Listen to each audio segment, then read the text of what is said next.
All right, Shalom, giving all praises, honor, and glory to our power Yahweh. Bahasham Yahweh Shah, Bahasham Rachak, Wadash, double honors to the apostles, the bishops, and the elders of Great Millstone.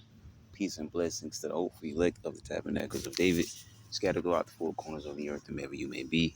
Wherever you may be, to you I say Shalom, Yasharallah, Shalom. All right, we're in Genesis chapter 49, moving down to verse 14, dealing with Issachar.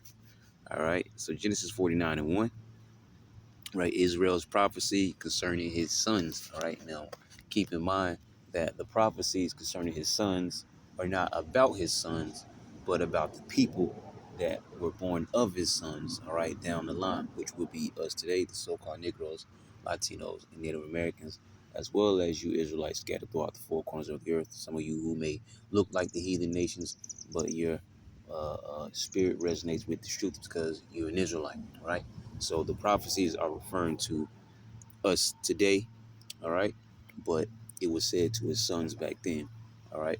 So prophetic message concerning all the house of the children of Israel. So it says, and Jacob called it to his sons and said, gather yourselves together, that I may tell you that which shall befall you in the last days. Gather yourselves together, and hear, ye sons of Jacob, and hearken unto Israel your father. Right? And when you go into this word days, it is Yawam. All right, pretty much a specific period of time. All right, like in a 24-hour day, which that's not what this is talking about. But the word, right, well, it's lit up. I didn't know it was lit up, but yeah, the word right there next to it, last. All right, when you go into the word last, it is Acharyath. All right, it is right there, Acharyath. And it means what? Latter time prophetic for future time, as we just mentioned, because these words weren't important exactly to his sons, but to those of us that came after, born under the family name of his 12 sons. All right, because his 12 sons did not experience this. All right, the Israelites that were born of the 12 sons are the ones to experience this later on in history. Okay, so as we go back here, um, let's go over here first, and we'll get this rolling. Let's go to Genesis chapter 30.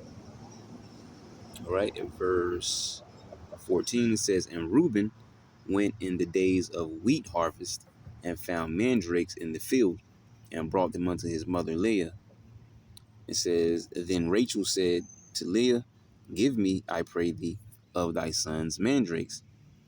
And hold on, bear with my screen, it's acting choppy here. We'll get through it. It says, and she said unto her, is it a small matter that thou hast taken my husband? And wouldest thou take away my son's mandrakes also? And Rachel said, therefore he shall lie with thee tonight for thy son's mandrakes. All right, so we have a situation going on here. Well, matter of fact, let's just keep reading. It says, and Jacob came out of the field in the evening, and Leah went out to meet him, and said, thou must come in unto me, for surely I have hired thee. Right? Because the deal was, I want these mandrakes. Please give them some.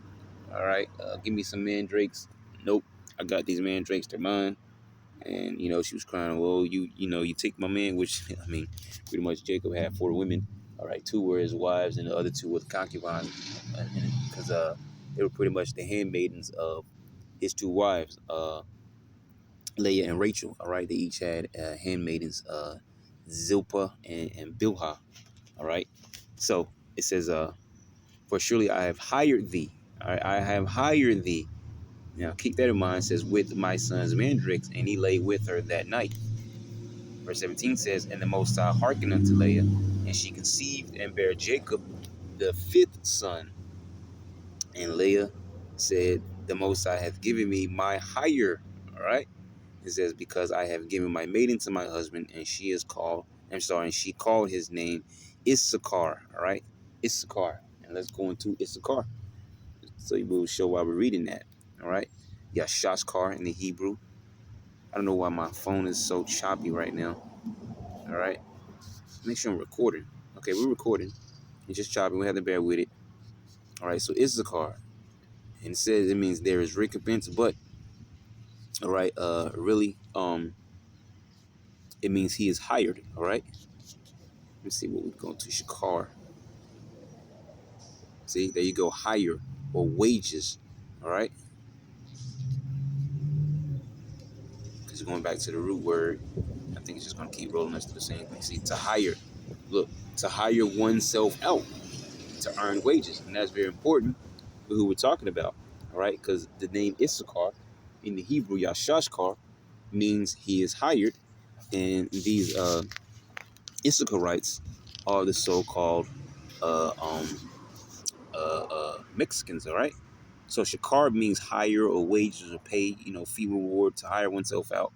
And then when you go into the word Nasha, all right, it means to lift, bear up, carry, take, all right, pretty much to lift, to bear up, to carry, okay? And that's important too later on, all right? So we have two things here within the name of Issachar. All right, there's a lot of things going into Issachar. All right, but it's so easy to point out. Like Issachar is probably the most straightforward tribe should be. Okay, to really identify. But so you have Shakar.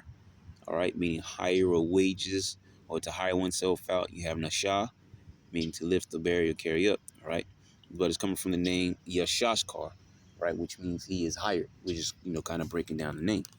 All right, so it says the ninth son of Jacob and the fifth by Leah, his first wife, and the progenitor of a tribe by his name. Okay, so let's scurry back over here to Genesis. Yeah, 49. Let's get down here to Genesis 49 and 14. Okay, and there's two scriptures here. Actually, I wanted before we even get rolling because it's kind of heavy hitting. All right, but I'm gonna read this in another translation. But we'll read this first in the KJV. So Genesis 49 and 14 says, Issachar is a strong ass, couching down between two burdens, and he saw that rest was good, and the land that it was pleasant, and bowed his shoulder to bear, and became a servant unto tribute. All right. Now, if you read this in NLT, check this out. So it says, Issachar is a sturdy donkey resting between two saddle packs. All right. When he sees how good the countryside is and how pleasant the land, he will bend his shoulder to the load and submit himself to hard labor. All right. Now, let me go back to the KJV so we can point some things out. Now it says, because it says, let's see what I'm finding. Okay. Yeah. So it says Issachar is a strong ass, right? So I mean, well, we'll get ass real quick. We're much talking about the he donkey, a he ass. You see, a he donkey. Okay, which the word was chamwar. All right, and then when you go into the word strong, all right, it means what? Bone or strength, strong bone. And anybody that know Issachar, because I've been around Issachar, pretty much all my life. All right, I've even worked with Issachar, even out in the fields. And anybody knows Issachar, they are short. All right. But they're also strong. They're hard workers, okay, and they're pretty resilient. All right, they can pretty much go, okay. Even the older women, okay, they'll be there out there in the field, just getting it in. All right, I work with some older women as well in the field, and they will probably work circle around the average lazy Jake in the hood, okay. So yeah, I mean, so Issachar is the hardest, probably the hardest work on the planet, right? So going into all these things is very interesting. Let's see what this says here.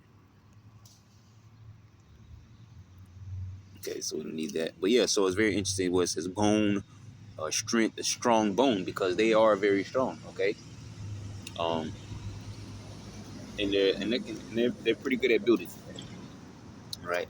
So yeah, so it says Issachar is a strong ass. So going into that. So we got the word strong. We got ass, which is ass is just he ass or he donkey or whatever, male donkey. Okay. Um. Let's punch something up. Let's punch in donkey in Mexico. There you go, right there. And what do you see? Remember what we read? All right, he's a strong ass or strong donkey, couching between what, two saddlebags. Let's see if we can find one with saddlebags on it. All right. Matter of fact, let's read this real quick. It says donkeys or burros in Spanish are an important part of Mexican culture and agriculture. They are a symbol of what? Hard work. All right. So any of us that been around Issachar, you know they are some hard workers, man. Okay. It says strength. You know they're strong and are often depicted in art, cartoons, and old Western films. In rural areas, donkeys are a vital source of income for families, helping them navigate an uncertain economy. Donkeys are used for a variety of tasks, such as carrying wood and magui. I don't know how you pronounce that. It says from the mountains. And some say they will remain a staple of Mexican life because of the country's small landholders. However, donkey populations in Mexico, we don't have to read too much about the donkeys. Let's see what this says, though. Here's some ways that donkeys are celebrated in Mexico. Donkey Land, uh, uh, a donkey theme park and sanctuary on the outskirts of Mexico City that aims to help save the donkey. Zonkies in Tijuana, donkeys are painted with zebra. Okay, I see what you did there. Zonky, zebra stripes, and tourists pay to take souvenir photos with them. So not too much there. Let's go into these photographs, man. Check this out. He's what? A strong donkey counts between two burdens or two saddlebags. All right. And the land that Issachar occupied is right there between, or is, I guess you could say on, but yeah, really it's between North America and South America, right there in Mesoamerica or so-called Central America. All right. So I mean, you pretty much get the picture with this. I mean, we don't have to even jump to too many photographs and stuff like that. Look at this fluffy one. So you see, all right, this car got a sombrero on a donkey. So yeah, you get it, man. All right, that should be straightforward there. Let's bounce back and let's go. Let's go back over here. Okay. So, and it says couching down between two burdens, which we just showed you, the saddlebags, and we talked. Well, we didn't really talk about it, but mentioning where their land is located originally. All right. Um, if I'm correct, it went all the way over to Cali. I believe it went all the way to Cali. But obviously, our area, Texas, down below that, all that. Okay, his car was known to be there. So his car is a strong ass. All right. So we know the donkey is a prevalent symbol. All right, dealing with Issachar. It says couching between two burdens. Okay. Now, when you go into the word couching down, all right, the word is rabataza. All right, rabataza, and it means what? Laying stone to stretch myself out, lie down, stretched out, lie down, cause lie down. But what I found interesting here is where it says laying stones, okay? Because Issachar is known for building buildings and houses, and they're the hardest workers, right? So I remember back in the days it was stand-up comedy. I think it was probably Def Comedy Jam, but some of y'all might remember him. Might even remember the show if you go back that far enough. But it was this dude. What's his name? Earthquake. He was making a joke by how he was working with. Well, of course, he didn't say Issachar, he said Mexicans. How he was working with the Mexicans, right? And because Issachar, they're strong, all right. They're pretty efficient with building, and they build pretty quickly, right? So at the end of the joke, he was like, slow down, MF. They just gonna give us another roof, okay?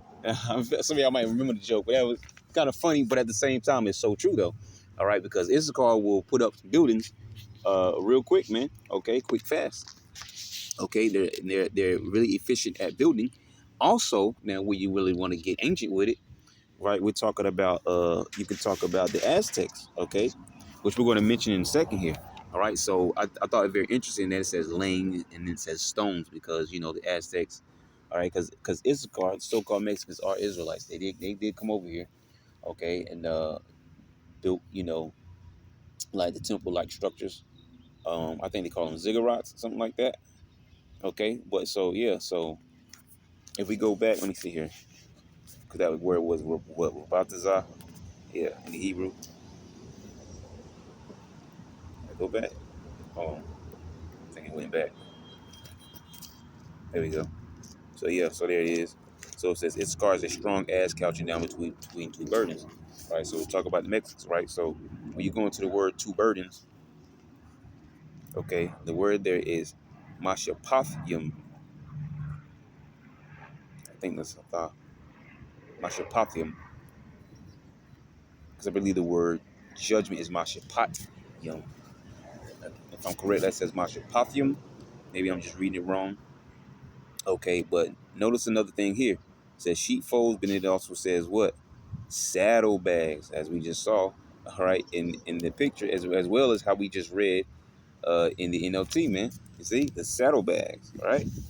So very interesting there, all right? So there's a lot of things that really kind of point towards Issachar with just within the words of the scripture, man.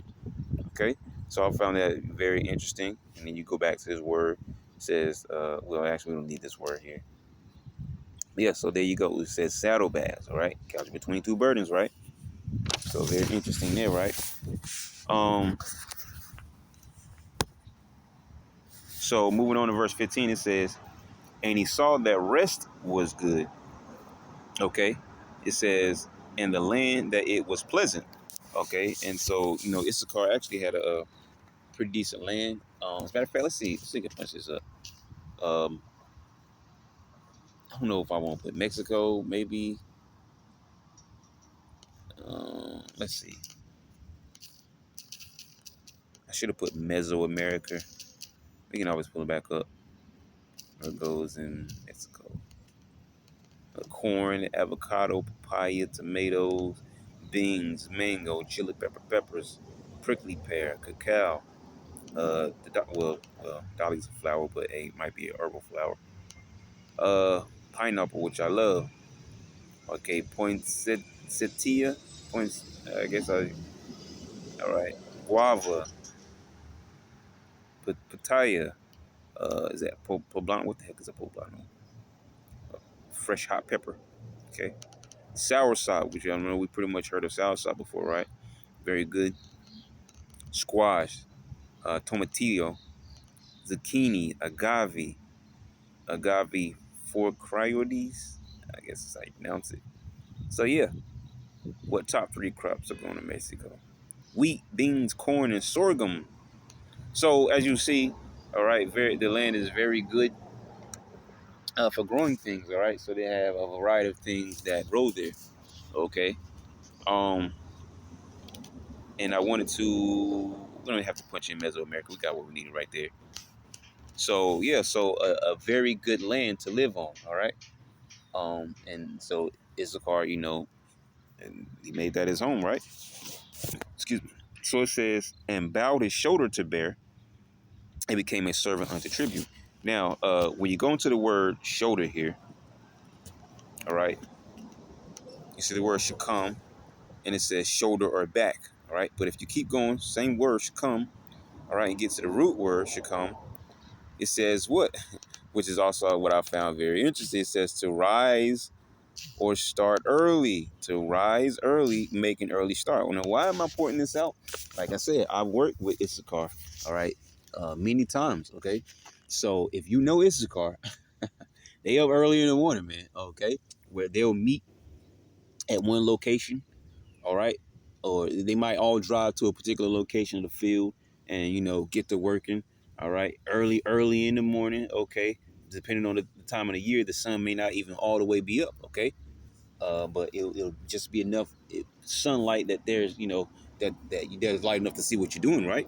So Issachar will sometimes they'll drive to the location, get to working, or they'll meet up at a particular location. They might meet up in a Walmart parking lot and board on a bus, or they're board onto a van, which I rolled in the van plenty of times. It saves you money.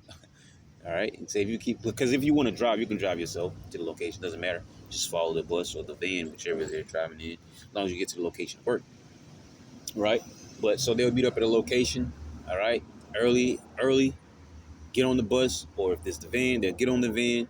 They'll drive way out there into the country to the field. All right, you know, do the work in that field, move to the next field, and there's another one that moves to the other field. And, pretty much by that time, you ended the day around 6 o'clock.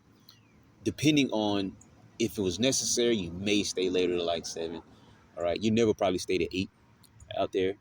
7 if it was kind of super necessary, but usually around 6 o'clock, calling it a day. So almost like from 6 o'clock in the morning to 6 o'clock in the evening. Okay, late afternoon. Issachar's out there early. Okay, so I know that for a fact. So yeah, so I thought that was very interesting. But like I said before, is very interesting what I was looking into. All right, just going into the words that are within these two scriptures, man, because all of these point to, like, if you can't see Issachar in this scripture, I don't know how you can see the other tribes. Now, of course, you probably see, but you get what I'm saying though, because Issachar is so straightforward that you can't, especially like I said, especially if you've been around Issachar, you really know Issachar is so straightforward that you cannot miss, man. Okay, let's go back. So yeah, to rise early, make an early start. Okay, and that's what they do. All right, come on. All right, so yep, shoulder back, back in general. Going back to the strong ass, right? But it says, as a matter of fact, let's get the word bear. When you go into the word bear, all right, the word there is sabal, all right, sabal. So it means what? To bear a load, drag oneself along. So come on, man, you just can't make it up, man. All right. What else we got here? Laden, I guess, like with a burden. To make oneself a burden, drag oneself along. All right. Is it what? He's a strong ass, a strong donkey, couching between two burdens or two saddlebags. Come on now, you can't make it up, right? So, um, yeah, like we said before, just like that donkey. Okay, they're good for working, and that's what Iskar does. They're the hardest workers, they're the best workers. They're short like the donkey, they're strong like the donkey. Okay, and you get the point, man. Okay, so if you can't see Issachar, all right, then just look a little bit closer. Okay. Um. So let's finish verse 15. So it says, and he saw that rest was good, and that the land was pleasant. So yeah, that's what we talked about, Issachar. The land of in Mesoamerica, right? I'm sorry, I was looking around. You know, just making you gotta look around, right? All right. Anyways, so it says, and bowed his shoulder to bear, and bowed his shoulder to bear, and became a servant unto tribute. Now, so there's a couple things we could talk about, because we could talk about. I guess we can go ahead and hit that briefly since we're on the more modern day. All right. So, and I keep saying it over and over, but like I said, I've been around Issachar, so I know for a fact. Some brothers may just know because they know, but I know because I've been around Issachar. All right. Um, a lot of times you have Issachar that'll hang around, okay, and they're looking to be hired, all right, for work, okay. Because I work with several people, men and women, okay, who they have the jobs, but it's it's supposed to be a job where you got the paperwork and everything, but they're actually working, you could say, under the table. All right. I don't mean like a side job, under the table job. I mean an actual official job, like you go into a restaurant. Issachar be there, all right, with no green papers, but working. Okay. So yeah, I know that for a fact. All right. This chick I was very cool with, she actually I think she had to get. I don't think she was really married though. I think that was just to be said to hide the fact, that she wasn't officially here, okay, in America. All right, pretty cool chick too. But yeah, yeah. Now the other guy, well, actually that was long back, like when I was 21. He was actually here officially, Guerrero. All right, but yeah, so yeah, Issachar. You get the point that I'm making, man. All right, instead of but yeah, Issachar is always looking for that job. All right, so a lot of times, especially like when you look back in the days, they're coming over the border. They would wait certain places, because they know they can be hired for a certain work and be paid under the table. Never be officially on any paperwork or anything. They're just on some kind of books. All right, And the so-called white man knows this. Why you think they hired Issachar? Okay, he knows what he's doing. Okay, um, it saves him paperwork, things like workman comp, or being taken to court. All right, he utilizes Issachar for his own benefit. All right, because Issachar are good workers, but at the same time, there's certain things that he can cut out by hiring Issachar from right off the from out of nowhere. Okay, and just paying him, and Issachar ain't gonna say nothing about it, especially if they're here illegally. They definitely got nothing to say, because if they ever try to stand up and you know so-called white men can just hang that over their heads, man. So, you get it. All right, you just experience certain things. Now, going back to what the scripture said, though, it says his shoulder, it says and bowed his shoulder to bear, and became a servant unto tribute. Now, when you go into Issachar's ancient history, because as we mentioned before, all right, these were the Aztecs. All right, so let me get in here. All right, and when you type, let me erase that stuff. uh how you encomienda. All right, encomienda. Okay, here it is right there, encomienda system. All right, let's pull it up. So let's get this. So here it is, encomienda. It says was a system of dependency in which Spanish conquerors were given land and the labor of indigenous people in exchange for protection and Christian instruction. So we know these were Edomites, these Spaniards, all right, so-called white people, Edomites, all right, these Spaniards that came over here, all right, as everywhere, all right, trying to push their Christianity and their white Jesus, okay, and try to force, the tribes under it, call us barbarians and things of that nature, okay, all these types of things.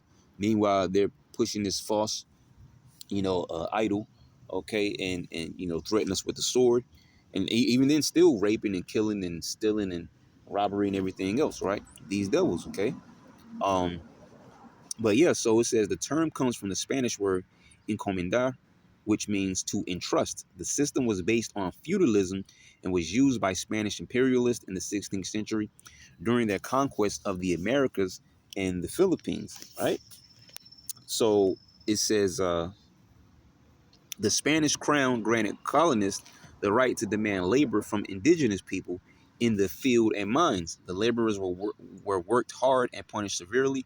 In exchange, the colonists and encomenderos paid a tax to the crown and promised to protect the convert. I'm sorry, to protect and convert the indigenous people. See, it says some historians describe the encomienda as a genocidal system. All right, light it up, okay? As a genocidal system that led to the early deaths of millions of indigenous people in Central and South America. For example, the Taino population of Hispaniola declined from 100,000 to, the number just went up, right?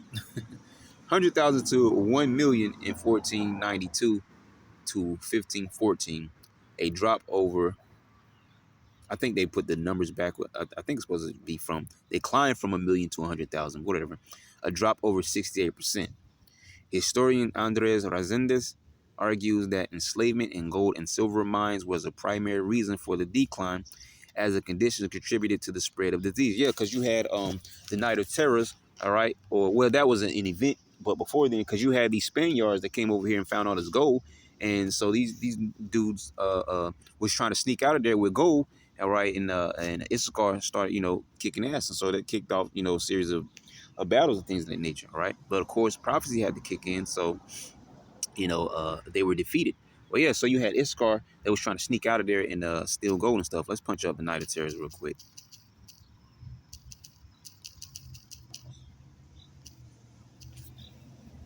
Okay. I'm not gonna. What was the other name for it? I can't remember the. Let's see if we can add some extra in there. Night of Terrors. Spaniards. Maybe we add that. We'll add some more if we need to. Okay. Indigenous people, maybe we'll do that. Indigenous. I think I spelled indigenous wrong. Yeah, I did. So let's keep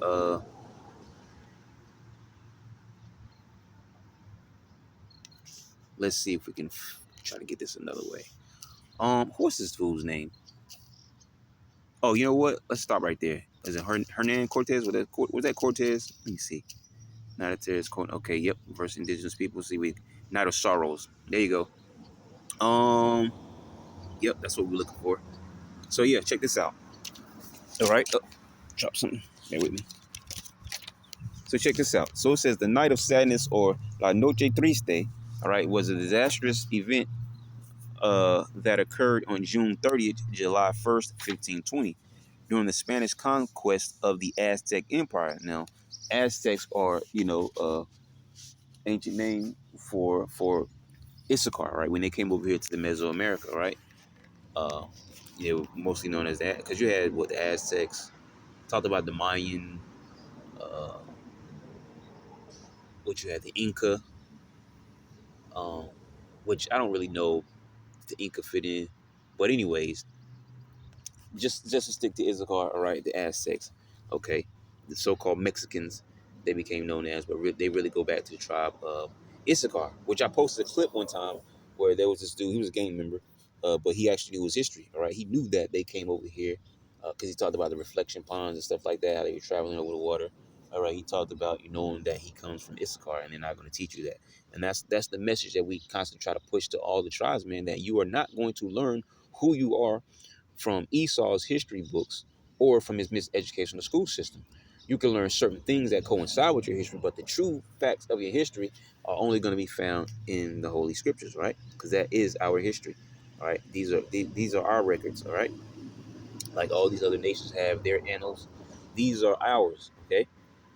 It just so happens that it's a prophetic book as well. So it says, Spanish conquest of the Aztec Empire. On that night, Spanish conquistadors, right, Edomites, man, okay, Spaniards, and their Tlaxcalan allies attempted to flee the Aztec capital. Because Tenochtitlan, right? Because when you're dealing with, because the Aztecs were the bigger, badder power around that time in Mesoamerica. So what Esau did, he actually got other tribes, all right, that were Israelites, all right, so other indigenous, Israelite tribes to join with him to actually fight against, and bring the Aztecs down because the Aztecs, but of course, because Jake was going off. All right, so I mean, it's all the tribes. You can't really, ain't no separation there. All the tribes went off, so you had tribes actually join up with Esau to fight against the Aztecs to help bring them down. Okay, so I mean, it is what it is, man. All right. So says Tenochtitlan. After being under heavy attack for several days, the Spanish were trying to escape under cover of darkness, but were spotted by locals who alerted the Mexica warriors to attack. The Spanish lost many men. Yeah, that's because they were trying to steal gold, man. It says, including 600 Spanish soldiers and 4,000 Tlaxcalan warriors. Many soldiers also drowned in Lake Texcoco when their vessel carrying them and Aztec treasures sank. Yeah, that's your treasure with the gold. See? The Spanish were plagued by hunger, disease, and the pursuing Aztecs as they fled eastward in an attempt to reach the Tlaxcalan territory. They eventually came upon a legion of nearly 200,000 Aztecs sent by Cuauhtlahuac, the new Aztec emperor, the new Aztec emperor who had succeeded Moctezuma. All right, that's a very known name, and was determined to resist the Spanish. However, the Spanish forces managed to win a victory at the Battle of Antumba on July 8th, which dissuaded the Aztecs from pursuing them any further. All right, and I thought they actually give us more um on the night of is that part of it? Okay, let's see what it goes into. Yeah, let's pull it up. Night of Sorrows, not the wiki, but we can see what's in there. Night of Sorrows was when Spanish troops tried to escape from Tenochtitlan but were attacked. Okay, notice how it will say treasure, but they don't tell you exactly what it was. It was gold, man. Okay, these dudes were trying to steal gold, man. Many Spanish soldiers and treasures were lost, but some, including leader Hernan Cortez, escaped. Yeah, I knew that devil was around, right? The Mexica won the battle, but missed a chance to fully stop the Spanish from returning. On the night of June 30th, July 1st, 1520, the Spanish conquistadors, right, which conquistador or conquista, I believe means conquer. Like you have the word reconquista, so reconquering, which we're taking it back east right now, reconquering of Spain, the reconquista. How's that going into? But just mention because the name conquistador, right? So conqueror or conquerors or whatever. So it says, lost my spot. Bear with me. Uh, Sad, scared for yeah. Oh, so it's the same thing we just read. They were spotted by locals who rallied the Mexican warriors to attack, although some of the Spaniards escaped, including expedition leader Hernan Cortez. Many were slain by the angry natives, and many of the golden treasures of Montezuma were lost. The Spanish referred, so they finally said golden right there, you see? The Spanish referred to the escape as La Noche Triste, or the Night of Sorrows, also known as the Night of Terrors, all right? Conquest of the Aztecs. 1519, conquistador Hernan Cortez landed near present-day Veracruz with about 600 men and began slowly making his way to the magnificent capital city of the Mexican Aztec Empire, Tenochtitlan. On his way into the Mexican heartland, Cortez learned that the Mexica controlled many vassal states, most of which were unhappy about the Mexicans' tyrannical rule. Cortez also first defeated, then befriended the warlike Tlaxcalans, who would provide invaluable assistance in his conquest. On November 8, 1519, Cortez and his men entered Tenochtitlan, but before long they took Emperor Montezuma captive, resulting in a tense standoff with remaining native leaders who wanted the Spaniards out. Right, so about some Paola. So you can keep reading about this, if you like to. What does that say? Preparation for departure. All right. So yeah, so just a little bit of history there. All right, showing you that as all the tribes, we all have history with these Edomites. All right, these Spaniards, these conquistadors, headed by Hernan Cortez. All right, Cortez there, that colonizer. Okay, we had this event here that partook because they want the treasures, the gold and stuff like that.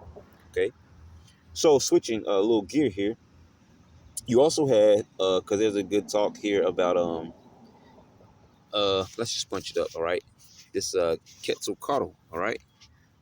Or known as Kukulkan. I know I can spell this better. Let's put Kukulkan, all right?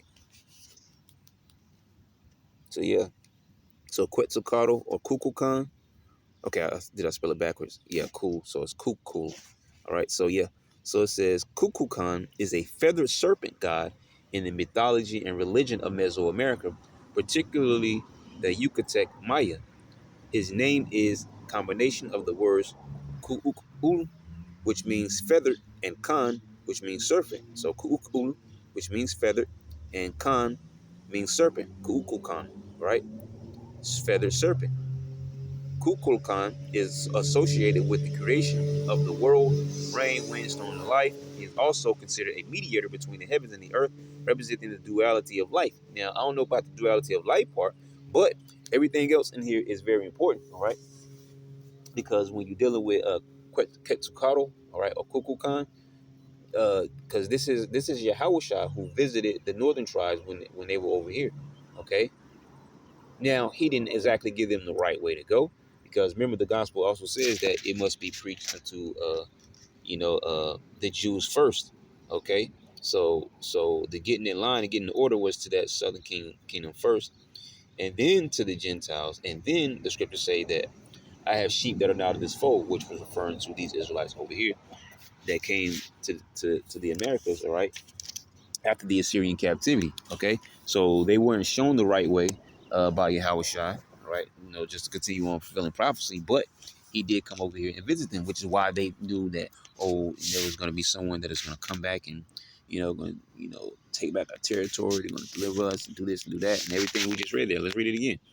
All right, the feather serpent, right, which was associated with the creation of the world, rain, wind, storms, and life, which we know the Heavenly Father, he's the only and first spirit created directly by the Heavenly Father is Yahushua. And he used Yahushua for all creation. All right, John 1, Colossians 1, okay, Genesis 1, going into all the breakdown of creation, everything. So we know that was through Yahushua. He created all things through Yahushua, and he had the assistance of 144,000. But in particular, we're going to keep on the point of Yahushua, right? It says he is also considered a mediator between the heavens and the earth. And we know he's not only the one that was sent down here to die for our sins, that we can have a way back to the Lord.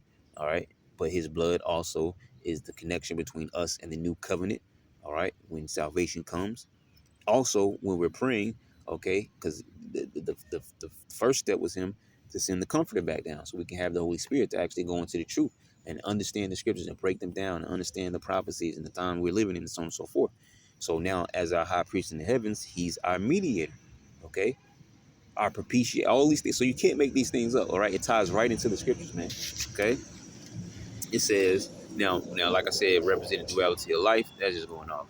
In early Maya traditions, Kukulkan was the war serpent, but later he became the vision serpent.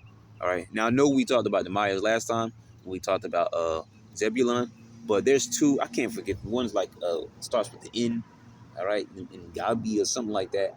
But it was two particular like tribal people who those Zebulonites are supposed to descend from. So speaking of that, but because I know you like, didn't we just talk about the Maya? All right. But anyways, it says, connecting the Maya rulers with their ancestors, the Mayans believed that Kukulkan had a human form because it's the Yahushua, right? And was one of three main gods that created the world. Now that's going off. That's where they're putting their own understanding in, right? Because remember, the last time they were doing anything right was probably under King Solomon, before King Solomon is going off. Then the northern kingdom and the southern kingdom was split up. They started worshiping the idol, all right? The golden calf, one was set up in Dan, one in Bethel, and then it continued on, just following suit and just going off right behind every king. Eventually, the Syrians came, took them down, and went to the Syrian captivity. After that was taken out the way, they came over here to the Americas. So they haven't been right for a very long time, and then up until this point, an even longer time. But now you get our people who are back being super religious, like because always been religious people, but you see them in the Christian churches or the Roman Catholic Church and stuff like that, these Mexicans. I mean, we're really all the tribes, but we're just, we're into something. But in particular, speaking on the Mexicans, especially the Catholicism, you see them often into that, all right? Some in Christianity, so on and so forth. So you see the same. So they're still to this very day going off, never actually getting right. So it says, the Mayans believed that Kukulkan had a human form and was one of the three main gods that created the world. Legend has it that Kukulkan descended upon Chichen Itza and taught the people various arts and sciences, including agriculture and astronomy. You see, that's that visitation of Yahushua, man. All right, he was breaking down some things to them, but he wasn't going into teaching them about the truth, because he had to deal with that. He had to allow that to transpire back east first. All right, with that southern kingdom, and then all right, the northern kingdom will come and follow. All right, later, way later in history, right? But yeah, so there you go. Descended upon Chichen Itza and taught the people various arts and sciences, including agriculture and astronomy. Kukulkan is also the name of a 10th century CE cultural hero in Yucatec Maya history. He is said to have grown so large that his sister could no longer feed him. Okay, we don't need that. That's what's going off. It's funny. Let's read it anyways. It's funny. His sister could no longer feed him. So he flew out of his cave into the sea, causing an earthquake to let his sister know that he was still alive. Kukulkan causes earth tremors everywhere, every year in July. Okay, thank you for that short story there. Let's get on with it. Kukulkan is also known by other names, including Quetzalcoatl, which we mentioned, the Toltec, and Aztec name for which we just mentioned, all Inca, Maya, Toltec, Aztecs. Except for Olmecs, because the Olmecs were those Hamites, because we talked about the Olmec head in one of the previous lessons. But yeah, talk about these Israelites that were around Mesoamerica, right? The Toltec and Aztec name for Kukulkan, right? So it says the Quichimaya of Guatemala's name for Kukulkan was Kukulmats, right? The Quichimaya of Guatemala's name for Kukulkan, you see? Guatemala. And we talked about Guatemala last time, all right? Dealing with Zebulon. And Iacoctal, the Hawastics of the Gulf Coast name for Kukulkan. Kukulkan remains a powerful symbol of Mexican indigenous cultural heritage, and his influence can be seen in contemporary architecture, art, and popular culture. The Kukulkan Pyramid at Chichen Itza is a must-visit destination for travelers seeking a glimpse into the past. Makes me think about asking, in Issachar, right, today, about Kukulkan or Quetzalcoatl, see what they say, see if they even know or remember that, what they know about it. It'd be very interesting to hear what they have to say, if they know anything at all, because you never know. So let's go over here to the images. All right. And what you notice is, well, I'm looking for a particular one because you'll see it like a man in a suit. Like, I mean, there's a good one if we pull it up. It's just artwork. Uh, oh yeah, that pyramid there, the little or not, I guess you call it a pyramid, but that serpent. They will build the serpent thing, and with the shadow of the sun or whatever, it looked like it's slithering down to the ground. They built that. I don't really want to pull it up right now because I want. There we go. Looking for this right here. So when you look at this picture here, now it's going off as green. Uh, there's a better one. Which one's more clear? Because that was great. So let's just grab this. So you notice it's like a brown skin, right? And so if you look closely, you actually see that it's just a suit that he's wearing because you can see the eye right there. It looks like it has black face paint going, down the eye to the cheek. But then below you see the red mask, look like some, kind of serpent dragon mouth or whatever. But remember, Kukulkan, Kuku meaning feather and Khan meaning serpent, right? Kukulkan, a Kukulkan, all right? Feather serpent. So this was their, man image of Kukulkan, which once again, mind you, is supposed to be Yahweh because he did visit them when they were over here. All right. So I just want to point that out. All right. As a matter of fact, I need a thumbnail. Let's grab this one. See, this one is even better. See it? So you can see the eye because the eye is yellow. The human eye is yellow, right? But then you can see everything else is a mask and whatever. Because I know there's a lot going on, but you can tell, it's like a mask. So we can download this. I don't know if we got it or not. I get it later if we didn't. There's usually a chime that'll go off, or at least a dot that'll be at the top of the screen. But anyway, so you see what that is, right? So Quetzalcoatl or Kukulkan. So you see where that's coming from. So let me see if I can back up to where I was. We went too far. Hold on. Let me see if I can get back. All right. So let me go back to home. Actually, I went too far, but it's all good. So because we looked it up, just the what the ancient Aztecs were into. Today, the so-called Mexicans, all right? Because we know they were the tribe of Issachar, all right, of the Israelites. So, let me see. Oh, another thing.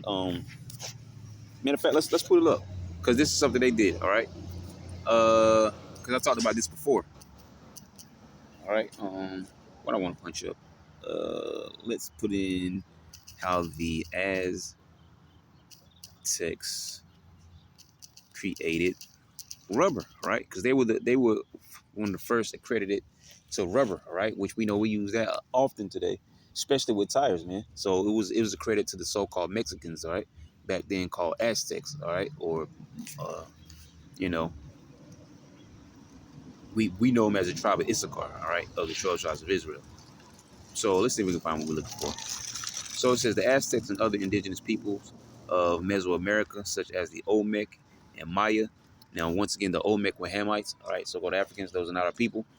All right, it says created rubber by processing latex from rubber trees with juice and from morning glory vines. All right, so rubber, you got tires on the road made of rubber. That is not accredited to the white man. Okay, rubber making of rubber is accredited way back to one of the tribes, man. Okay, which a lot of things actually go back to the Israelites. All right, but a lot of inventions and ideas and things of that nature have been stolen, patented over, and so on and so forth. Okay. Just note that it says the latex came from Castilla elastica or Panama rubber tree, which is native to the tropical areas of Central America and southern Mexico. The juice likely came from the Ipomea alba or morning glory vine. The proportions of latex to juice could be varied to create different types of rubber with different properties. I believe they made it 1-to-1 ratio.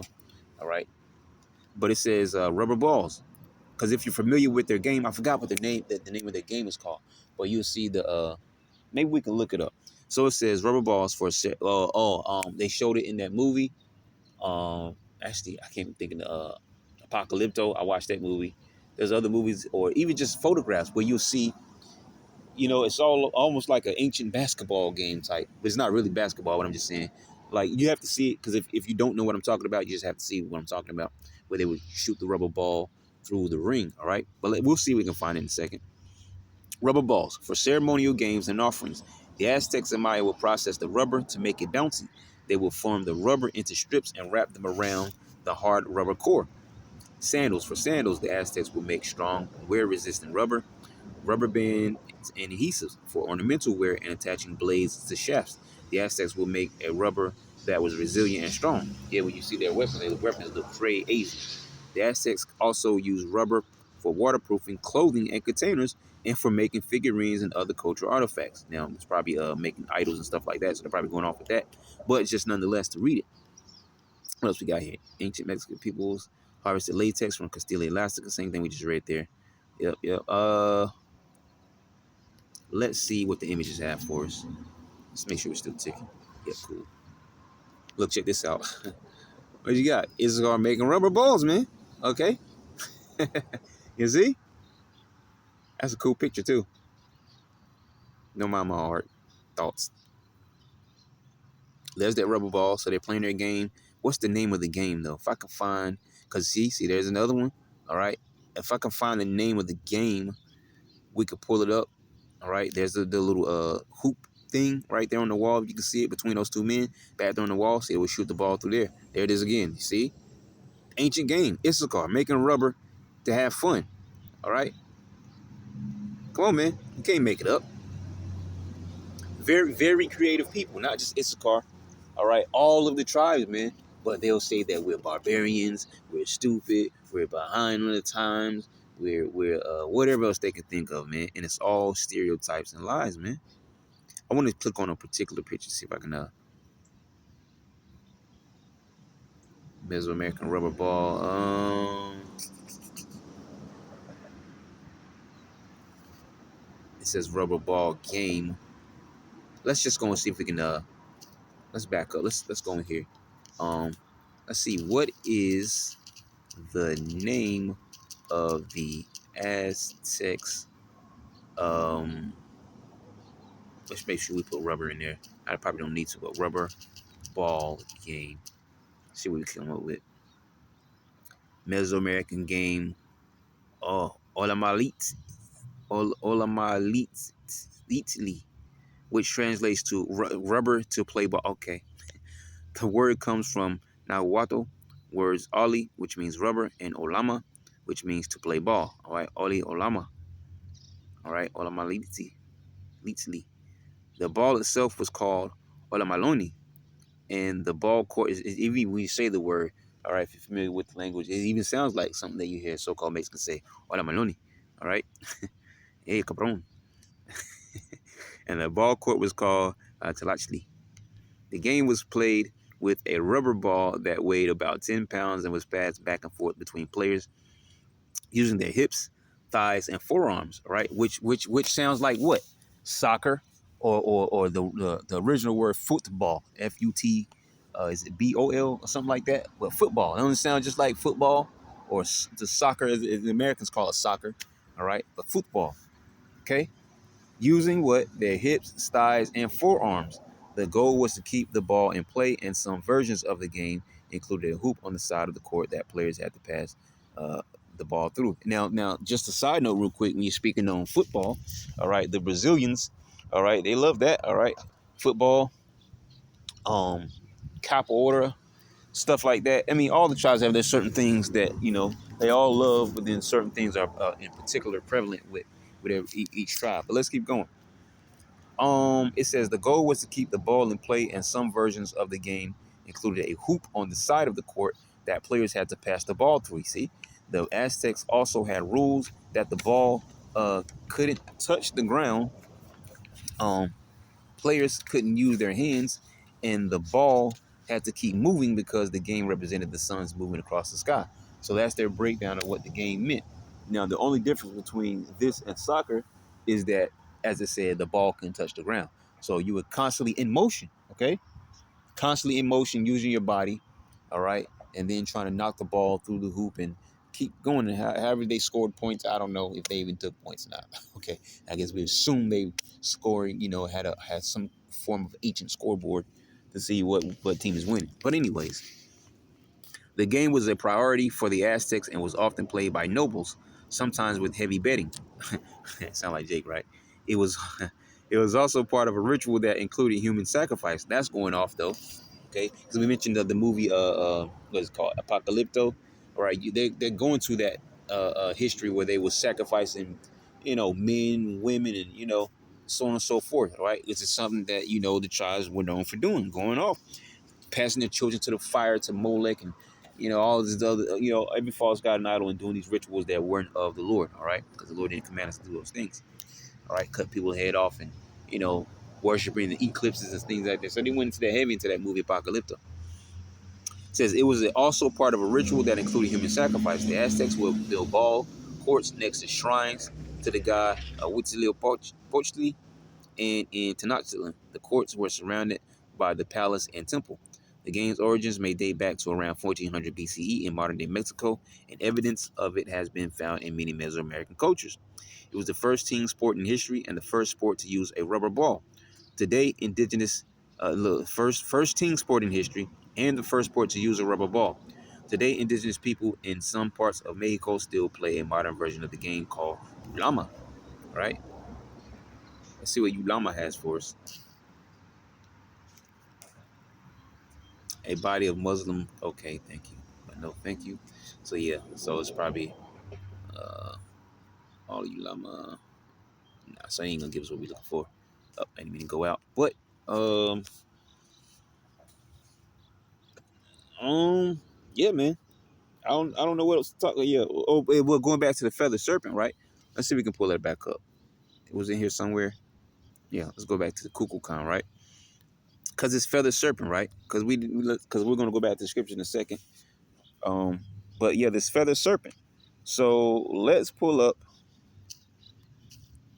All right.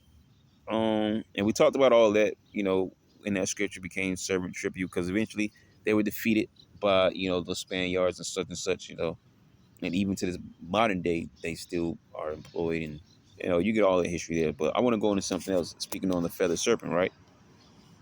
So let's go to Psalm 68, all right, and 13. It says, "Though ye have leaned among the pots, ye shall be as the wings of a dove, covered with silver, and her feathers with yellow gold." All right, and you can find it interesting when you look at the picture we showed, which hopefully was our thumbnail. All right, what they had the men inside the suit looking like a feather serpent, but then you also have the actual, the feathered serpent, the Quetzalcoatl or Kukulkan. And so, but anyways, let's get over here so we can make the point.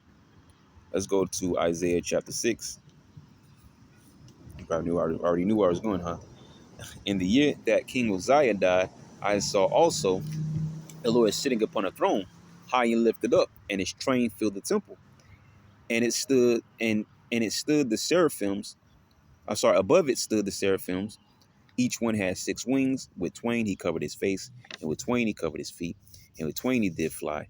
And one cried unto another and said, Holy, holy, holy is Yahweh of hosts. The whole earth is full of his glory. Now, I wanted to come over here because when you go into the word seraphims, the word there is sharap, all right? Sharap.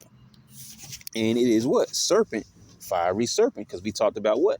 That was Yahushua that they were worshiping, all right, as a Kukulkan or Quetzalcoatl, all right? Yahushua, that chariot he left on, okay? He visited them, came down that chariot probably, all right, and came over here to the west, all right, and visited, the northern tribes, man, okay? So yeah, very, very interesting that you find this here. Serpent or fiery serpent. Seraphim, all right? Oh, and that's very interesting too. It says poisonous serpent, fiery from burning effect of poison. Now, this is kind of kind of a snapple fact on the side here. But when you're dealing with John 3:16, because we already proven, many times over that John 3:16 is not talking about every nation on the planet, all right? It's only referring to the Israelites. When you go into the blue letter, it breaks that down. But if you don't have a blue letter or anything like that, when you go back up to John, all right, spider. When you go back up in John, maybe like 13 or 14, all right, it basically leads you over to Numbers 21, where it talks about the serpent holding a pole, All right, and that was symbolic of the Lord. All right, Yahweh Shah. All right, so that's very interesting there. It means off the, like I said, it's off the point, but it's very interesting that it has it there, because it goes to show you, going to John 3:16, ain't talking about the whole entire world. That's the lie the churches tell you, and they think that the Lord's coming back for everybody, and He's not. All right, John 3:16 is broken down, and it takes you back to the tribes of Israel. Okay, even Himself, He said, "I'm only sent to the lost sheep of the house of Israel." But once again, the churches will continue to lie to you and tell you that the Lord loves everybody, and salvation is for everybody, and that's a lie, man. That's not in the scriptures, man.